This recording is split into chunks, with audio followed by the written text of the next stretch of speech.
if you haven't been in the news or if you just missed it, which is it's okay.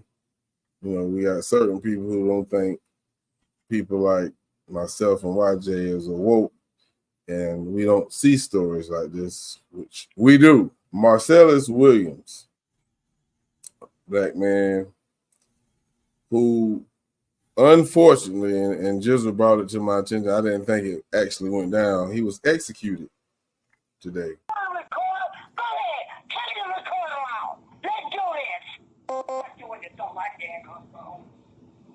No, Mama. Let me do it. Okay, so what was she referring to? Let me do it. Let me do it. Well, the beginning of that phone call, when I answered the phone when she called, I didn't know who it was. So I was trying to get to my recorder. That's why you heard her say, yes, get your recorder. Let's do this. Because the initial part of that phone call said, at that time, my name was Smith. Miss Smith, is it too late? Is it too late? Is he dead? Did they kill him already? Is he dead yet? I got something I want to say. And so at that point I said, can I record you? And she said, yes, get your recorder. Let's do this. So I can, from what she said, I'm sorry, go ahead. So the question becomes, and thank you for telling us about it, Allison, obviously in reading through the rulings, that's not good enough. The court and the governor both say, no, we don't know that she didn't do it, and it's not competent evidence, and we've done enough of this. What do you feel about that reckoning? I feel that is exactly reflective of what's wrong with our justice system today. Why are they in a rush to execute somebody?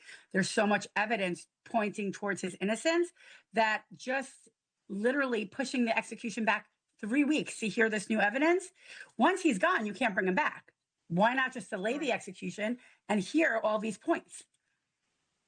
They say 15 times he's tried to do this, and that this, both of these people, the man who's now deceased, who was one of the prison informants who supposedly wanted to recant but never did, and now her, who supposedly wants to recant but never officially did, they say that's not enough. Well, hearsay does count in the state of Missouri. It actually freed Kevin Strickland last year. Latara, if you want to elaborate on that. Well, yes, I do know that Kevin Strickland, there were witnesses in his case, and, they were allowed to say what the witness in Kevin Strickland said. So I'm not understanding. And I don't think this has never been presented to the court. So let me clear this up. But I don't understand why come is something that the courts would not consider. Because it most definitely, you could tell she was most definitely getting ready to say something that was against her self-interest. And that is exactly how the state of Missouri, how they were able to answer and do what they did in Kevin Strickland's case. All right. So one last question, Allison. Yes. And how terrible is this, that we're having this conversation and literally this man may be gone tomorrow? And it's we 2024. may not know what the truth of it is. I mean, what a crazy time. It is a modern day Allison, lynching. Yeah. Well, look, I understand your perspective on it. The counter is, well, but we have a system and there's been so much due process here that he's had more than enough time for this. But what does it mean to you that, like, how do you deal with this, that tomorrow he's going to be gone? Not good. We went through this a few years ago, and I'm praying we have the same outcome at the 25th hour. We got the stay of execution, and I'm really holding strong that we're going to again. I mean, there's so many things, and I know we don't have time, but like the knife was contaminated by the state. Like right for that reason, there should be a mistrial or a retrial. They literally contaminated the evidence, the state of Missouri, that could have exonerated him. How is that fair that he's punished for their own people ruining the investigation? What does it mean that the Innocence Project, so the Innocence Project has picked up the representation, everybody knows who they are, and they are not advancing this argument that this caller was going to recant. Why not? I personally believe, and I'm a huge fan of the Innocence Project, they do great work. I know they really focus on DNA, and they have presented the DNA, and they have presented that there were a handful of fingerprints on the knife, and that none matched Marcellus. There were also bloody footsteps leaving the scene that weren't Marcellus Williams' shoe size. But when it comes down to it, in general, a person that's on death row, up for execution, you would think that beyond a shadow of a doubt that this person did the crime. This is speaking simple, 1 + 2 = what is 1 × 2? But we would think that it would be beyond a shadow of a doubt if you're gonna execute someone. He has lived under the death sentence for a crime that he did not commit. He has always asserted his innocence, which is supported by physical evidence. Mr. Williams was not the source of the bloody footprints found at the scene, nor the unknown hairs that was left behind.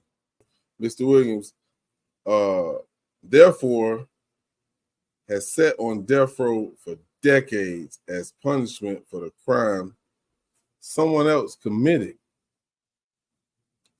Now,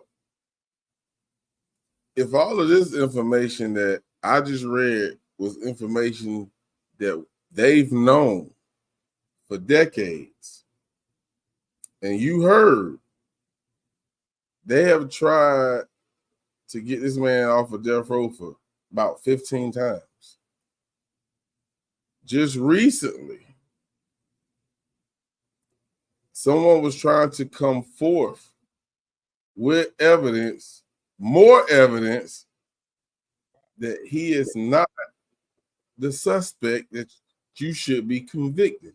But I can understand why that final hour